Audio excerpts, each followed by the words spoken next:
최근 WWDC에서 애플이 리퀴드 글래스가 적용된 디자인의 iOS 26을 선보이면서 올해 출시될 아이폰 17 시리즈에 대한 기대감도 상승하고 있는데요. 올해 출시를 예정하고 있는 라인업 중 가장 많은 관심을 받을 것으로 보이는 제품은 바로 아이폰 17 에어입니다. 이미 업계에서는 올해 아이폰 17 시리즈의 가장 큰 특징은 새로운 디자인과 iOS 26 UI의 적용으로 예견하고 있었는데요. 기존 라인업들과 달리 아이폰 17 에어는 시리즈 중에서 처음 출시되는 폰이기 때문에 벌써부터 큰 관심이 이어지고 있습니다. 이번 영상에서는 아이폰 17 에어 소식을 정리해서 말씀드리겠습니다. 얇고 가볍게 나오는 것으로 이미 알려진 아이폰 17 에어의 가장 궁금한 부분은 역시 배터리죠. 현재까지 알려져 있는 아이폰 17 에어의 배터리 용량은 2800mAh로 현재 시장에 출시된 갤럭시 S25 엣지의 3900mAh보다 작습니다. 다만 애플은 새로운 실리콘 탄소 배터리를 탑재한다는 소문이 있습니다. 이렇게 될 경우 배터리 밀도를 높여서 배터리 용량 대비 더 긴 시간 사용이 가능합니다. 여기에 C1 칩셋과 A19 칩셋을 통해서 저전력 설계의 장점을 최대한 이용하게 될 것으로 시장에서는 예측하고 있습니다. 아이폰 17 에어의 디스플레이는 6.6인치 OLED 디스플레이가 탑재될 예정이며 주력 공급사는 삼성 디스플레이인 것으로 알려져 있습니다. 초기에는 6.9인치의 사이즈로 출시를 준비했다고 알려졌지만 해당 사이즈로 제작된 샘플 테스트에서 쉽게 구부러지는 현상이 생겨서 6.6인치 사이즈로 최종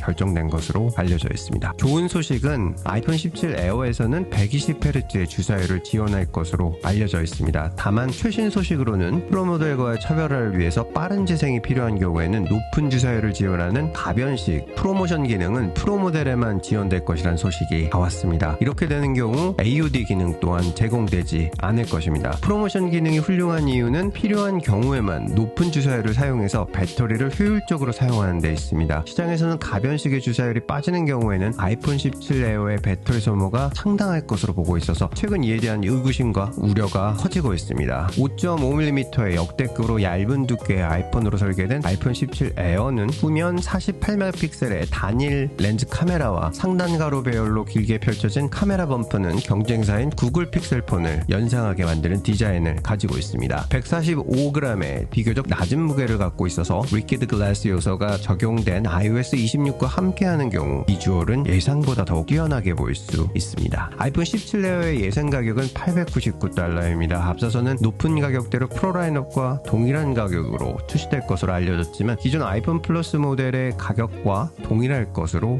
알려져 있습니다. 물론 관세 여파로 인해서 최종 출시 가격은 변동될 수 있습니다. 업계에서는 아이폰 17 에어의 관심은 높을 것으로 예상하고 있지만 판매는 낮을 것으로 대부분 전망하고 있습니다. 그 이유를 살펴보면 먼저 애플은 아이폰 12, 13 시리즈의 미니 라인업을 선보였지만 낮은 배터리 성능과 함께 유튜브, 틱톡과 같은 컨텐츠 증가로 소비자들이 대형 화면을 선호하게 되면서 미니 라인업은 실패로 돌아갔습니다. 이후에는 프로맥스와 동일 사이즈인 6.7인치의 대형 화면이 탑재되었지만 플러스 라인업도 판매는 매우 낮으면서 올해부터는 나오지 않습니다. 다음 라인업이 바로 에어인데요. 우선 얇고 가볍고 화면이 크다는 점은 매력적입니다. 다만 배터리에 의구심이 남아있고 한계 렌즈 카메라에 대해서도 많은 내용이 없습니다. 또 주력 경쟁 제품인 삼성의 S25 엣지 초기 판매량이 매우 낮은 것으로 알려지면서 실제 소비자 니즈에는 부응하지 못했다는 평가를 받고 있는데요. 아이폰 플러스 라인업도 프로나 프로맥스의 가격 대비 밸류가 떨어지는 것으로 알려지면서 미국의 경우 오히려 프로맥스의 판매가 더욱 늘어나게 되었습니다. 이렇게 상향 평준화되고 있는 시점에서 프로모션 기능이 빠질 수 있다는 것까지 고려하면 높은 판매로는 이어지지 않을 것으로 보입니다. 추가되는 소식 또 정리해서 말씀드리겠습니다. 자, 마지막으로 이 영상 제작을 지원하신 클린마이맥에서 전하는 말씀 드리도록 하겠습니다. 새롭게 업그레이드된 클린마이맥은 심플해졌습니다. 인터페이스는 누구든지 쉽고 간편하게 사용할 수 있도록